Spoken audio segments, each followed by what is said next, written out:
Hello everyone, welcome back to the sorted floor of my living room. Today is St. Patrick's Day, and we know that because I'm wearing green. It doesn't look very green in this lighting, but in order to honor the Irish this week, I did go see Paul Mescal in Brooklyn. I am so unwell. We're going back on April 1st too, and that is just happy release day as well. This is when I finally decided to post on my Instagram story and unveil to all of my friends and family and peers that I made a YouTube channel, so hopefully that goes well. Anyway, in today's video, we are going to be reading a book for every color of the rainbow. Oh my god, she hates him. I just want him to experience that love and affection. It is a new release. Originally, I was thinking like, oh, maybe I could do like a my book chooses my outfit for the week. And then I looked at Just Last Night by Vari McFarlane, which I really want to read soon. I was like, I do not own an ounce of yellow, I don't think. But then I was like, yellow, bright yellow, 7-year slip. Books with colors on the title. I don't know. There was a weird train of thought that happened in my mind to get to this thought, but we are basically going to be reading a book for every color of the rainbow, choosing almost exclusively for my TBR. The one color that I do not have is orange, so that is going to be the only one I'm allowing myself to actually buy a book for. One book for this video, that's not bad. Checking off a whole lot of other books for my TBR, that's great. The colors of the rainbow we are going to be focusing on are of course going to be represented by Miss Roy G. Biv. Alrighty, let's get into our first book.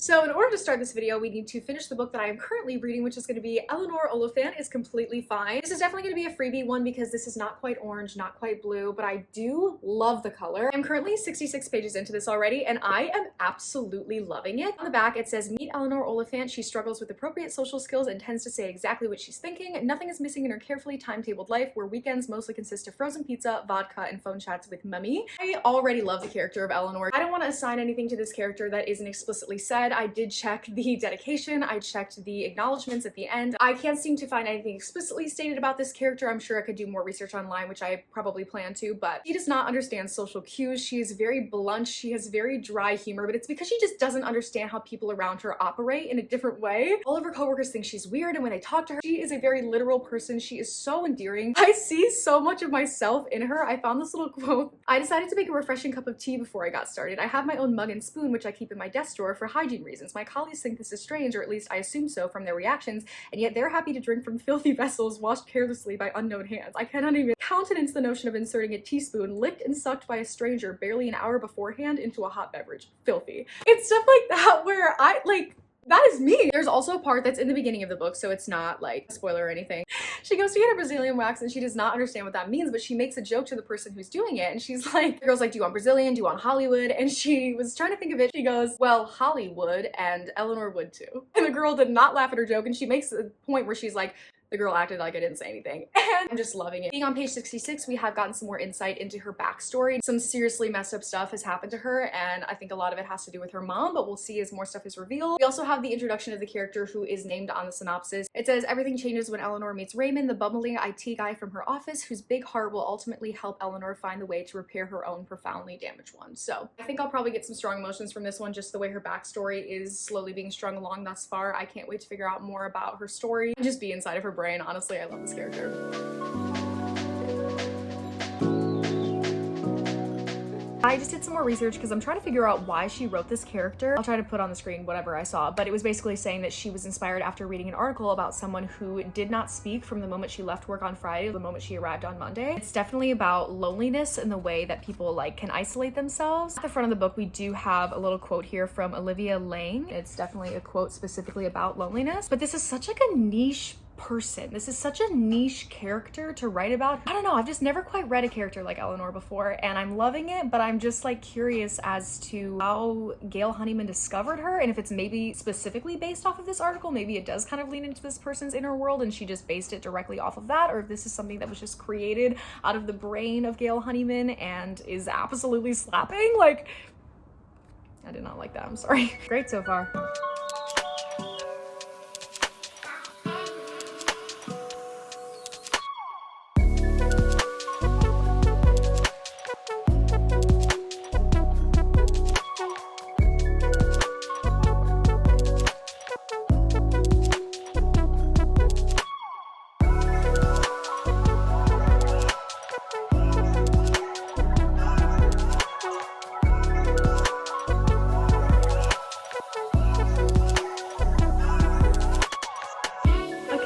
have to do a little update on this book. I am now 61% of the way through. I can definitely understand how the story has a lot to do with loneliness, because a lot of what Eleanor is going through is just her daily activities where she is exposed to new things, new people, new experiences, kind of just how she's changing as a character throughout these things. The story is very linear in that way. We meet her, we get some tidbits about her past. We got the most information about her past in that first like 60-page chunk, and now we haven't really touched it much since then. She talks to her estranged mother like once a week on Wednesdays. That's when they have their weekly phone call. Some of the things that our main character deals with has to do with her not feeling like a human or not feeling like a human woman. Something that she struggles a lot with is her appearance, and so just like that scene that I mentioned previously about her getting a Brazilian wax, we have had some more scenes like that where she goes to do something that a female would traditionally do to spruce up her appearance, and we definitely go a little bit more in depth on those experiences as Eleanor has never really done them before. It's definitely cute and makes for good moments, but it is a little bit repetitive in that regard. As far as her relationship with Raymond, we are getting a little bit more on that front. Over time, their friendship has definitely developed. There's another character in this that we meet who has an accident right outside their work. It's like because both of them happen to be right there in the vicinity to see it, and they're the ones that rushed over to kind of help this person out. That is why they spend so much time together, because then it's like, oh, let's go to the hospital and visit this person. Let's run him groceries. Like, that's kind of how their communication really picks up. But something I think it is so funny is that so many times that we hear Eleanor describing what Raymond is wearing or something that he says, she does not like him. She finds him repulsive. She's always commenting on his outfits and how he looks sloppy, or his unshaven beard, or the fact that he smokes cigarettes. She literally despises that. Him bending over to grab something off the ground and she sees like a sliver of his underwear or freckles on his lower back that reminds her of a lumpy giraffe or something. Like, she hates him.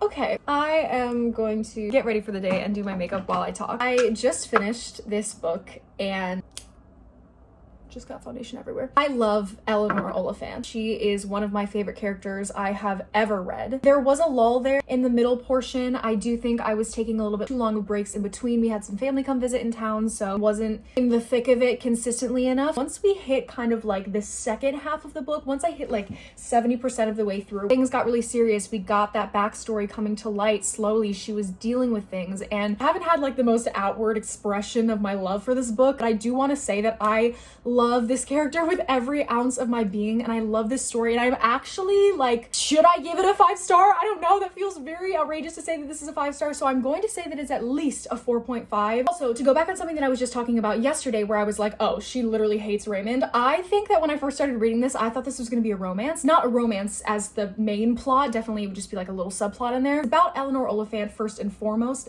but her relationship with Raymond as it progresses and how it changes her as a human and how she learns to open up and be more vulnerable. Oh my god, their friendship is so pure and wonderful and amazing. And I also realized too that when I was talking before about how she would say things very objectively about him, about his appearance, she said things like that about everybody throughout the book. It wasn't just him. She has objective thoughts and opinions that she just names. I find her thought process so intriguing, and part of me was like very bummed before I sat down and read today, because I just couldn't deal with the fact that this was all under the guise of like, what if someone's lonely? To me, it feels so much more than that. I'm gonna say for the last time, because I don't want to blabble. Hello? I think personally in my heart of hearts that Eleanor reads as very neurodivergent. I think that she has a lot of thoughts, feelings, opinions. I know that it is so much more than that, and everyone is an amalgamation of all of their experiences in their life, trauma, which we know she has a lot of, but the way that she hyperfixates on like germs and contamination, or the objective way that she says things, or like when people say things to you and it goes completely over your head, you literally take it at face value, the words that they are saying, and not understand that there's like a hidden joke or hidden meaning. I don't know too much about it, so again, I don't want to say too much, but it just to me feels like this could reach such a wide audience. Her thought processes are so unique. I feel like a lot of people could relate to her, and maybe this wasn't even a conscious thought in Gail Honeyman's brain at all ever. Okay, regardless of that entire topic, what I wanted to say was that eventually, once it hit that 70% mark that I was talking about, things that she had been kind of quietly dealing with that she had mentioned here and there throughout the book but never actually gave name to came to light in a very big way, and that was something that we had to focus on. So now my thoughts and opinions have changed on this, and it is very clear that the way Eleanor is due to the way that she was raised and the the traumatic events that have transpired in her past. I'm so happy it wasn't a romance and it was more just a friendship in the way that somebody could really get Eleanor out of her shell and show her some of that love and care that she deserves. I also want to say that there's so much growth and character development in this book that doesn't have to do with Raymond either, which is wonderful. The small things that he does for her and the kind ways that he steps up and does things that she doesn't even need to say, but slowly over time he can kind of pick up on the things that she needs. He turned out to be such a pivotal person in her life that she could lean on when she needed. I think at the end of the day, I was just feeling so many things. Like, I was reading her going through a therapy session and talking about things that are hard and realizing how she doesn't like to talk about how things are hard and the ways that she buries things down, or the ways that she has always learned to neglect her emotional needs because she doesn't even realize that she needs them, and she doesn't understand that those are pivotal to a person because she's never been given them. I just love her. I love her so much, and I want to read this over and over again because I want to laugh. I want to tear up and cry. She's so singular. She's so singular and special, and that is all I have to say. And this is definitely a 4.5, if not 4.75, if not 5. I don't really know where we're gonna go from here, but this was incredible, and maybe you should give it a read because it's not even that long. I don't even know what else to say. Honestly, it's so good.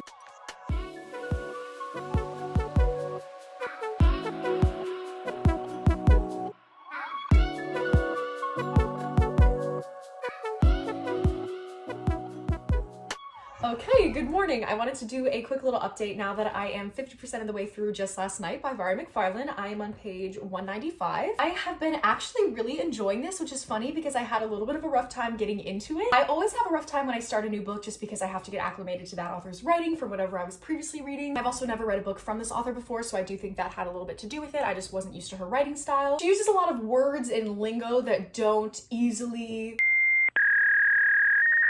There's a lot of group scenes in the beginning of this that have a lot of jokes, a lot of British lingo. This, just like Eleanor Oliphant, is set in the UK, so that's kind of funny. So essentially, this book is following our main character Eve and the 3 people that she is closest to in her life. The book as a whole is about one of those friends unexpectedly passing and the way that Eve deals with her grief, as well as the way that the friendship dynamics change through processing that. Being halfway through the story, we definitely have learned about which one of them has suddenly passed away, as well as some secrets that have come to light. I just keep thinking to myself that this book feels like adulthood. This just feels like things that are happening right around the corner for everybody, and whether you've dealt with it already or whether you are going to deal with it in the future, it is just things that aren't pretty about life that everyone has to go through. And she does such a good job.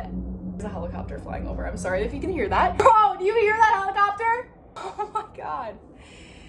Wow. The US military doesn't want you to film the studio. No, everyone's plotting on my downfall today. Vari McFarlane does such a good job at writing such specific and visceral reactions and feelings that everybody can experience. Her specifically finding out about the death of said friend, the events that transpire immediately after that, hours after that, just the thought process that Eve goes through in not wanting to believe that this is real. Not that I really necessarily have gone through this myself and absolutely know, but I can imagine this being so cathartic, if not sensitive, for people who are actively going through death of a friend, family, anybody that they know that they're close to. This, I feel like, could either be very helpful for you because I think it so accurately describes the human thought process of not being able to comprehend that someone is removed from your life in that way forever. She talks about how it feels so wrong the day after you find out about someone's death to ask how someone wants their tea. She talks about how it's an admittance that this thing has happened and life goes on when it feels for you that your life has changed forever. This book basically starts with a little 2 to 3 page chapter called After, where she's having a dream. She wakes up, she realizes, no, this person is gone from my life forever, and she's kind of reliving that. Then it immediately switches to Before, which gives you the events of the night leading up to the passing. We get a little bit about the friendship dynamic in general, just how everyone is related to each other, what their role in the friendship dynamic is. We do learn something very interesting that is named on the back as well,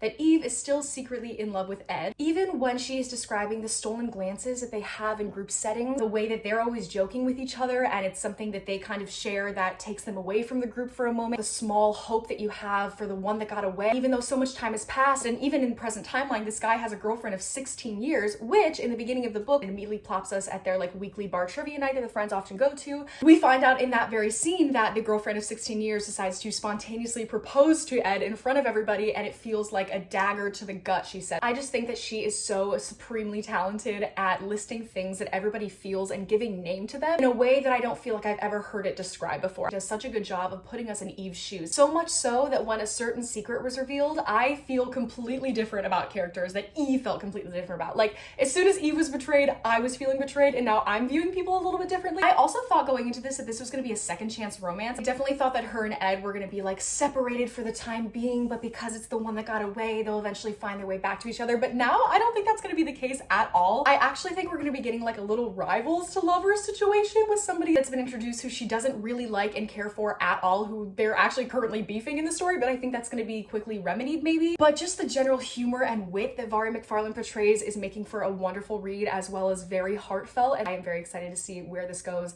what else we find out, and how Eve can hopefully come back from something that is truly, truly life-changing.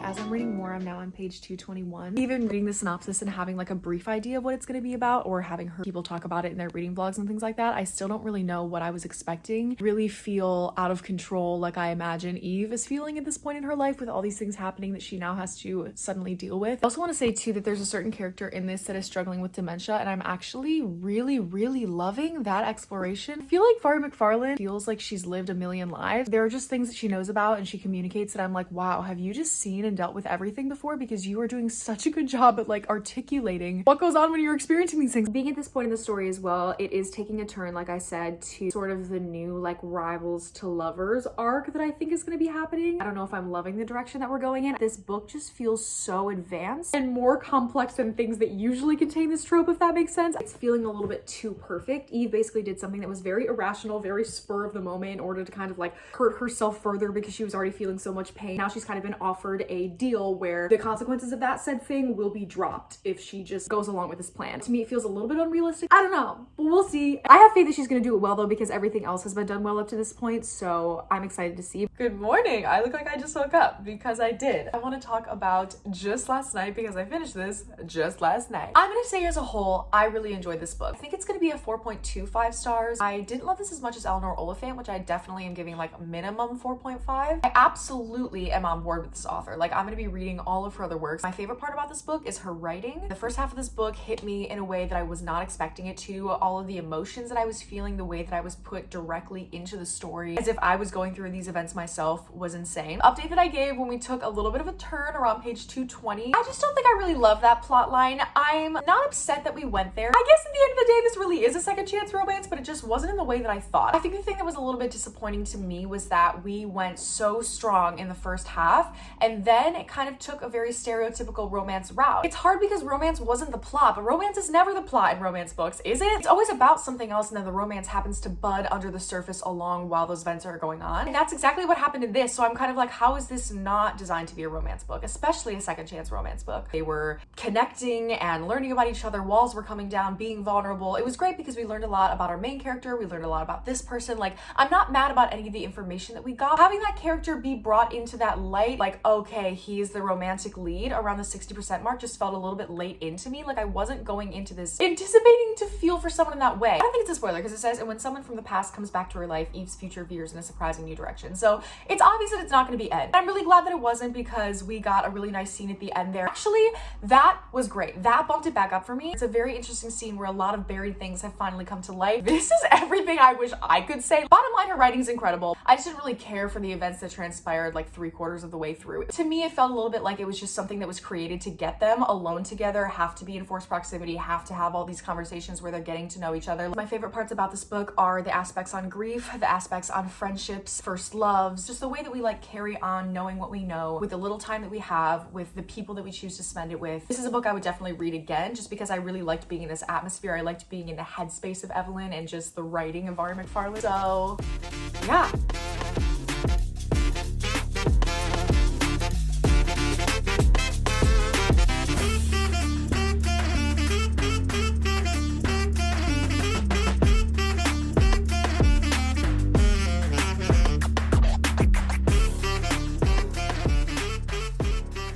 Alrighty guys, I actually just sat down and edited a little bit this morning. You know, I am nothing if not a mood reader, I guess, because I'm conveniently reading all the books for this video in reverse order. So we obviously finished the book I was currently reading, we just did just last night, and now we're going to move on to the orange book, which is going to be Promise Me Sunshine by Hera.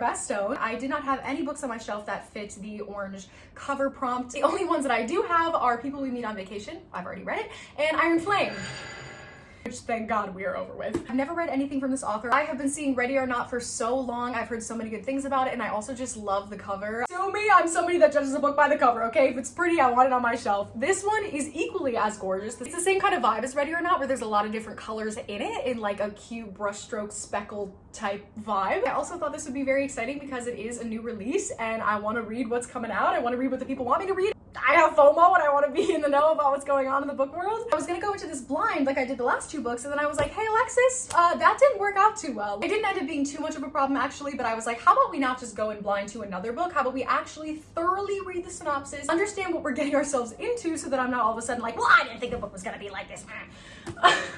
Sorry.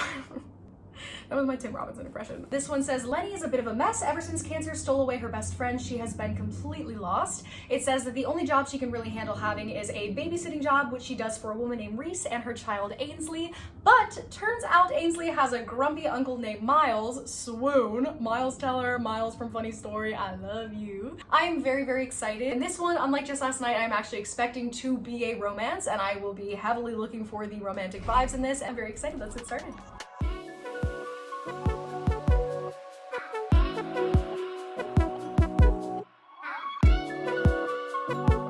Okay, we just started. We got right into the plot. Already she showed up for her first day of work at this babysitting gig, and Miles is there ready to bring down the vibe. But I just want to say that this is reminding me of when I read The Paradise Problem by Christina Lauren, because there was some scene in the beginning of the book where the male love interest Liam describes the main character Anna as wearing like Cookie Monster pants. In this, it says, I'm wearing the same jeans from yesterday, a t-shirt boasting that I was a member of a walkathon in 2006, and a Big Bird sweatshirt tied around my waist. I just don't understand the infatuation with older women, especially women that are in their late 20s, early 30s, wearing Sesame Street apparel. Literally just continued reading for like 5 more seconds, and she's about to fight this random man that hit a biker in front of her as they were trying to go through a crosswalk, and she makes a note to say that guy probably doesn't see it coming, that she's gonna like get all up in his face because she's wearing a Big Bird sweatshirt. The guy who was in front of her with the bike backpack guy, it seemed like he wanted to lightsaber his head off, he says. Good thing I left my lightsaber in my Elmo sweatshirt. Huh?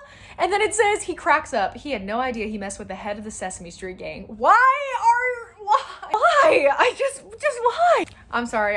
That was really dramatic. It does not matter. Okay, I'm now back from work. I did a little bit more reading before work while I was at work, and then a little bit on the train ride home. So I wanted to do an update of my initial thoughts and opinions. I am on page 100, so that is nice. Of course, we have the Sesame Street memorabilia. I want to talk about as well how something that's happened in this book is, of course, she is absolutely not doing well in the grieving process. She gets barely any sleep. She wakes up the next day. She trips and falls on the pavement and skins her knee. So what does he do? He brings her into his apartment, literally rolls up her pant leg, disinfects her boo-boo. It doesn't say boo-boo. Disinfects her wound, bandages it up, and then pulls her up by her hands onto her feet. And let me just tell you, it's giving we're infantilizing our main character. That's just something I noticed. That's just something I wanted to point out. I just don't understand what this Sesame Street take care of me like a child vibe is giving. But in his nature, we are learning that Miles is very protective, if not overprotective. But if you are an acts of service girly, you are going to love him. The little things that he does, he is always making sure that she's eating. He always has an eye out for her, making sure that she is not in harm's way, which is giving me a little bit insta love. It's not insta love because they are not in love, but I do think that his willingness to want to help her is weirding me out at times and then not weirding me out at other times. He is very forward. The whole reason he strikes up a deal with her to say, hey, can you help me with my niece? I'm really bad with kids. You're really good with her. I want to be closer with her. They are the only family I have left in my life, and I will help you in turn with your grieving process, because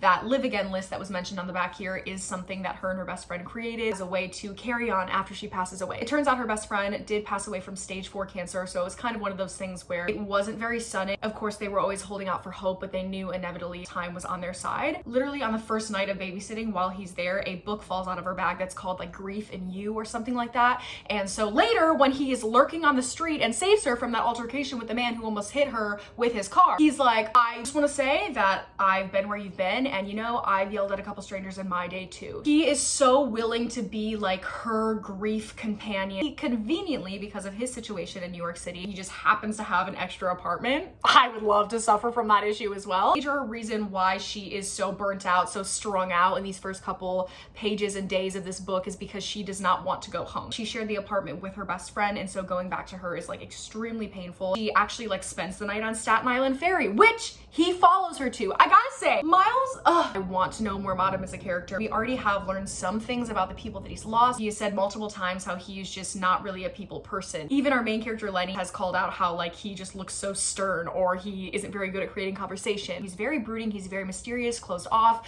but he has really good intentions. He's very overprotective. When he was pitching himself to her of why he would be such a good companion to go through the grieving process with, he was like, you don't need someone who's gentle, you need someone who's strong. And when you're drowning, you need someone who's able to wade into the water and pull you back out of it, and that is me. Like, he is pleading his case, and that's what's a little weird to me. If someone actually approached me in real life and was this persistent, I'm just trying to put myself in Lenny's shoes. I want to examine something, and like, I don't know if it feels overwhelming to me because like I also am somebody who's like, no, it's fine, like please, like just leave me alone, I got it. Like, I really am okay. I'm tough as nails, girl. You can't faze me. I'm doing so good. Been this person. I've been Lenny, and honestly, if I was in Lenny's exact position where a best friend passed away, I think I'd be crashing out all the time too, but then just pretending I was fine and just actually doing horribly awful in the throes of depression. So part of me is trying to ask myself, like, does it feel very overwhelming and intrusive, the things that he's doing for her? Because if that was me, I would also be like reluctant to accept that behavior because I am Lenny. But then when she agrees to it, and I'm kind of like, maybe that is something really sweet, and like honestly, I would love someone to see me so raw and real in that way that they're like, I know what you need before you even say it. I think the most intimidating thing about him is that he fully sees her. Oh, I definitely want to learn more about him though, because I just remembered something. She gives him a hug at one point,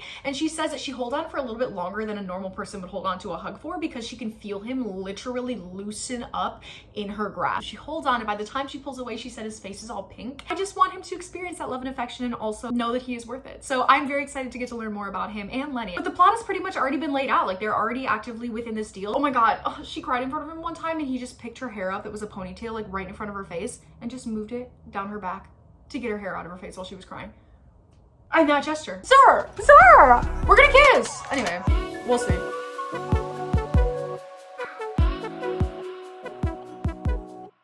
Good morning. I want to give my final thoughts and opinions on Promise Me Sunshine by Hera. I finished this just last night.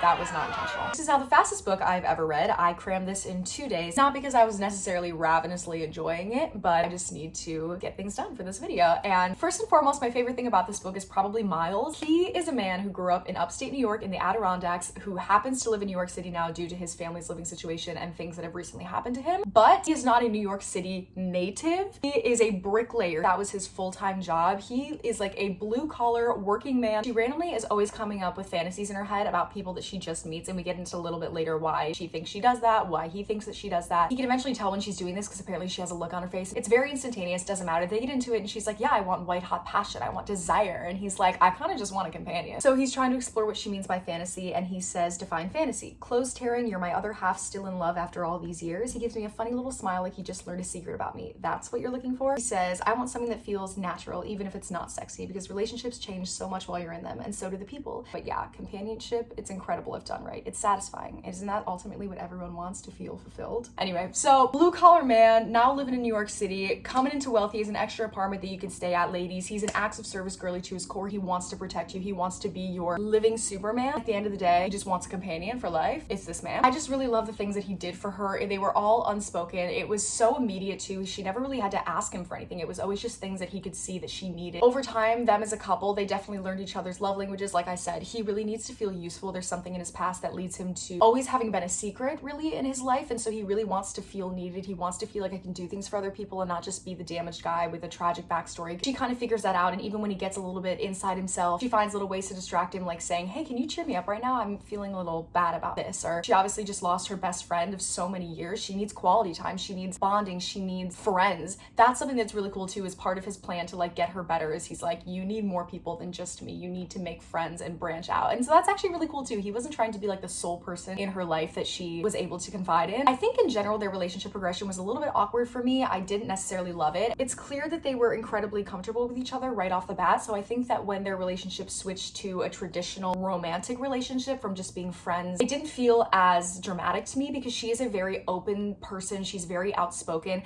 That's one thing I wrote as well, is that there's no miscommunication here. She is going to say what's on her mind at all times. She really has no filter around him, which he loves. It's simultaneously really good about this character is she's just kind of so sporadic and all over the place in saying what she wants. But at the same time, it kind of made their dynamic as friends always that borderline flirty line as well. There were things that I didn't love about her. I personally felt like it was bordering a little bit on childish for me at times. She doesn't intentionally get under his skin in a way like some other romance books do. He is kind of just generally a little bit crazy and out there, and because he is like high strung all the time and is like, please be careful. Like at one point she literally goes swimming and she like can barely swim. It says she's doing a really bad doggy paddle, so he has to like come up to her, put his knee under her butt, his hand on her back, and he's like, just float on your back, okay? And she's like, okay, and she like follows his orders and floats on his back, and then he has to carry her out of the river. There was just a lot of childish aspects to her relationship. She is somebody that has very out there thoughts and opinions though that kind of just race through her head a million miles a minute, and she won't really like say the thoughts that lead her to get to a certain thing. She'll just blurt things out sometimes.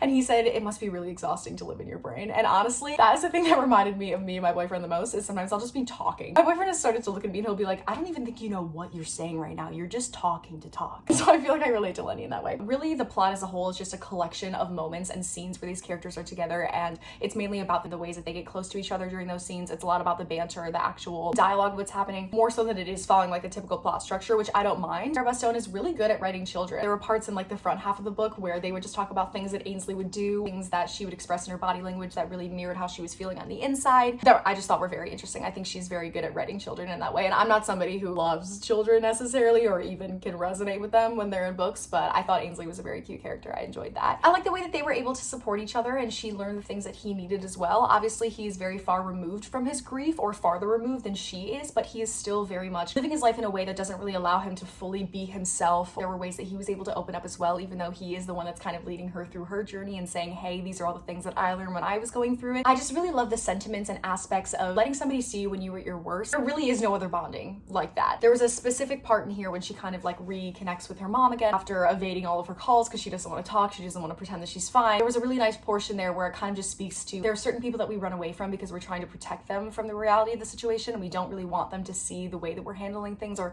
want them to worry about things that we're going through. And then there are those people that refuse. There are those people that as much as you try to resist them, they refuse, and they are there for you no matter what. And it doesn't speak any less about the people that you are more able to easily evade. Obviously, that doesn't make her parents any less of people that care about her, but then there's also people like Miles. They are persistent. They are here for the long haul, and it doesn't matter how messy it could possibly get. And she has a really nice quote saying that he basically walked into hell and dragged her out of it. It's just the people that truly stick around and see you more than you even see yourself and are able to guide you in such a compassionate and real and honest way without judgment and 100% pure intentions. I don't know. So I think all in all, this is going to get a 4 out of 5 for me. Kind of judging it similarly to how I judged P.S. I Hate You by Lauren Connolly, except I think I like Miles more than I like Dominic Perry. Maybe as like an archetype, I like Dominic Perry a little bit more, but this guy, you just know that he's already going to do something that is completely thoughtful, that takes time and energy out of his day, but he is doing it out of the good of his heart. Okay, so we are finally at the point where we are choosing our red book. There's 3 books that I have on my shelf that fit this prompt. The Women by Kristen Hanna. In March of last year, that was my book club's book, but I, for some reason, just was in a horrible slump at that time and did never get to it and still haven't got to it. I just don't know if I'm ready to accomplish it at the moment. The pick that I was heavily debating before this was going to be Yours Truly by Abby Jimenez. My very last book of 2024 was Just for the Summer, and I gave that one an overwhelming 5 stars. I loved Just for the Summer. That was also my very first book by this author, so I am so excited to get into this one.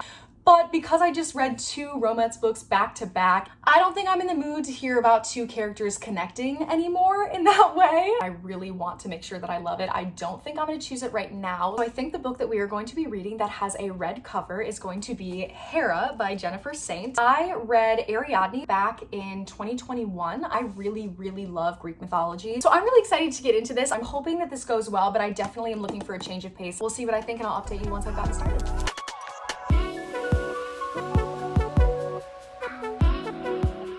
What is Hera about? I'm finally on page 145, so I can tell you. Jennifer Saint writes feminist retellings of classic Greek mythology stories where it is centered around either women that we haven't heard a lot of historically or have been cast in a negative light. Hera, our main character in this one, definitely falls under the latter. She is being consistently wronged by none other than a man. Specifically, her brother Zeus, who is her co-conspirator, her equal in every way. He also happens to now be her husband after forcefully putting her into a place of submission where now she can never really revolt against him or be more powerful than him because they are joined together, and now she is forced to just bear all of his children and be the goddess of marriage and childbirth, which she wants absolutely nothing to do with. So let's get into it. This book basically starts with a prologue where Hera is actively walking the battlefield after this great war that just happened where Zeus and her have defeated their father Kronos. Zeus and Hera have their siblings Hades, Poseidon, Hestia, Demeter, and Aphrodite. When all of those individuals were born, Kronos literally ate them up, like swallowed them inside of his belly. And because they're all immortal, they didn't actually die, but he was like, I defeated my father and rebelled against him. There's absolutely no way that any of my children are even going to get the inkling to do the same thing to me. I'm going to swallow them up. By the time that Zeus and Hera were born, their grandmother Gaia, the goddess of the earth herself, snatched them away to be raised in separate places so that Kronos couldn't do the same thing. Ended up growing up, they conspired together to overthrow their father. They successfully did that. Then we get plopped back into the present timeline, which is where we learn a lot of this lore. We don't actually go through those events. Now Mount Olympus is being ruled over by all of the siblings equally, even though Zeus is always the one running his mouth and making sure he's at the forefront of everything, calling the shots. The main point of conflict that first happens in this book is when he decides to split the world into three realms: the heavens, the underworld, and the seas, which he appoints to be ruled over by himself and the two brothers, Hades and Poseidon,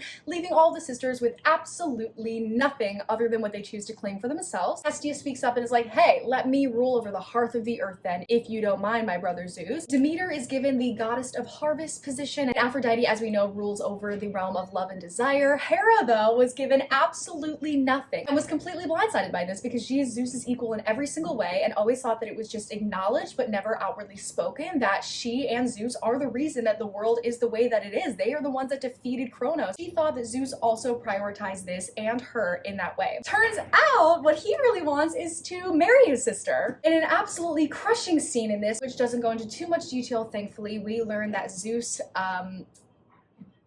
forcefully overtakes her after she basically denies his outright confession of love, saying that he wants to join forces with her, leaves her in a very compromising position where now she has his child. All in all, this story, like I said, is about Hera being wronged, and I think that the main thing about this is how she can come back from that and how she can learn to take back her power and essentially defeat Zeus. That is what she wants to do now. At the point in the story where I'm at, she has now bore him two sons, Ares and Hephaestus, and she is fine with this. Not fine, she has a lot of resentment building in her heart. She's always talking about how she's just become a bitter shell of herself in order to live on. Now really the only thing that gets her through is knowing that she can bore Zeus's sons and hopefully one day grow them up to be her allies so she can eventually overthrow him and take over the kingdom for herself. Does she want to be the goddess of marriage? Absolutely not. She wants to be the queen of Mount Olympus, which she now is, but she just always wanted to be it under different circumstances. He says, hey, at least I'm ruling from the inside and conspiring against Zeus while I'm on the council. That's way better than me being exiled somewhere else in the world. And that's basically where we're at. And at this very moment in the story, Immaculate Conception has basically just happened. I basically granted her a wish. She howls out in rage and then says that she feels like the fluttering of life inside of her. She just bore her third child, who isn't really a stereotypical god. They refer to him as a monster. He's like half god, half serpent-tailed. I don't even know, but definitely a monster. I'm loving the writing of this third-person POV. For an epic Greek mythology tale of this proportion, third person is perfect because it gives very beautiful and atmospheric writing, which is important when these gods and goddesses can do inhuman things and live in inhuman places and move through the world in different ways and at different calibers than mortals do. I also love the little commentary on here when they interact with mortals and how they're just so feeble, weak creatures that could never understand the things that the gods do, and I just think that's funny and I love it. It's going very well. I'm hoping to finish this by tomorrow at the latest. I'll keep you updated.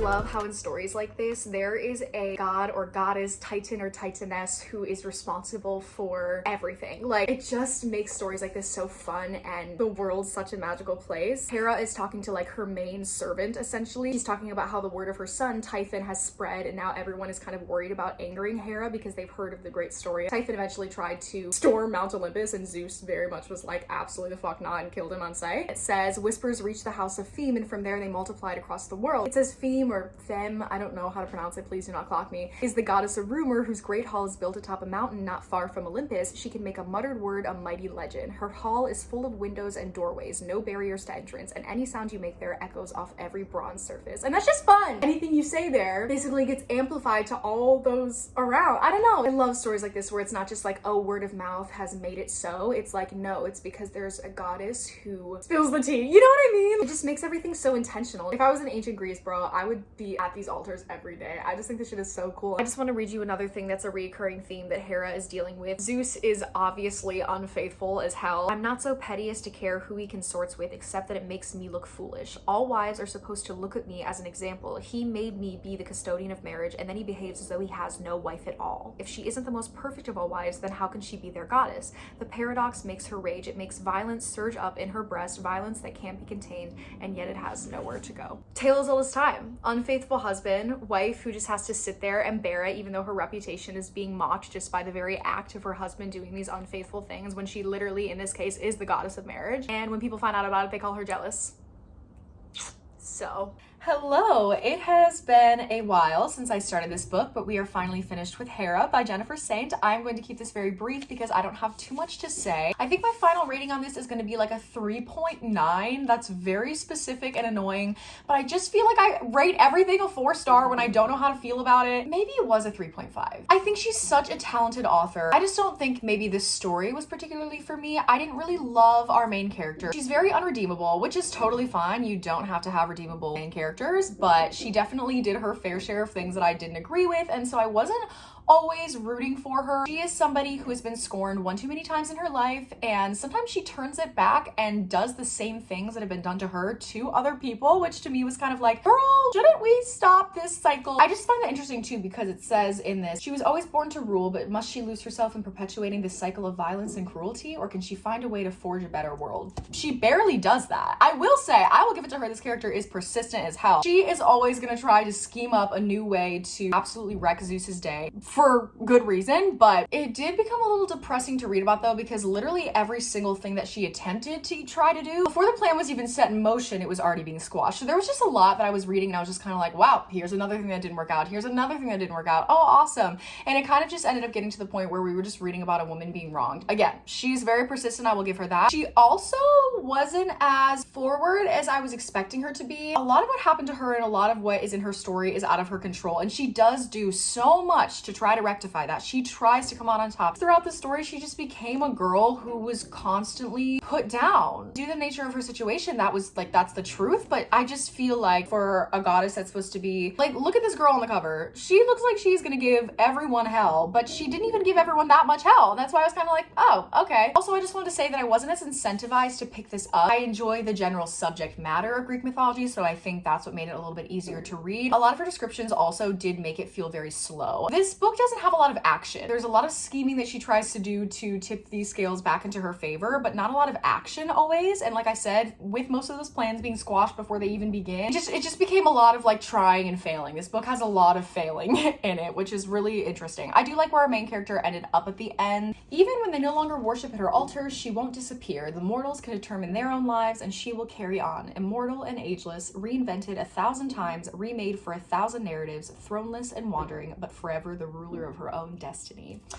So that's good. I think what was tough about this book as well is there just wasn't a plot, really. I guess it's kind of tough too because them being immortal, they don't have a typical lifespan. They don't measure time in the same way, and they talk about that a lot. There's like a million generations of mortals that live their lives within this time frame that we have the gods doing everything. This is how Hera's being wronged. This is what she's trying to do. And then here's what's going on in history at this time as well. Some of the mortals that either help her case or hurt her case. The only other thing I was gonna say was that the writing, while it was very beautiful in its atmospheric nature, we got a lot of surveying the general environment, a lot of description of Hera sitting on windowsills, longingly looking out over the plains, journeying into a tunnel into the earth, transforming into a hawk, or transforming into a lioness and sitting atop of a rock and sunbathing and feeling the way that her claws, like literally, if that sounded like a little bit much and a little bit in depth, like, okay, we get it. That's kind of how I was feeling as well. There's really interesting moments in here though where Hera can kind of call behaviors really well. Her relationship with Zeus is so interesting in this. Having grown up together and literally being siblings as well as now husband and wife, she knows him like the back of her hand. He in turn knows her just as well. She is seen so clearly by him and she wished that she wasn't. There's just a lot of interesting things between the characters I wish we got more of. I wish that if this writing was going to be so in depth, it wasn't as much about the environment and the general atmosphere of the world and it was more about the actual character relationships, because whenever we got tidbits of that, it was really interesting and really beautiful. Jennifer Sane is really talented in that way, and I loved all of like the ways that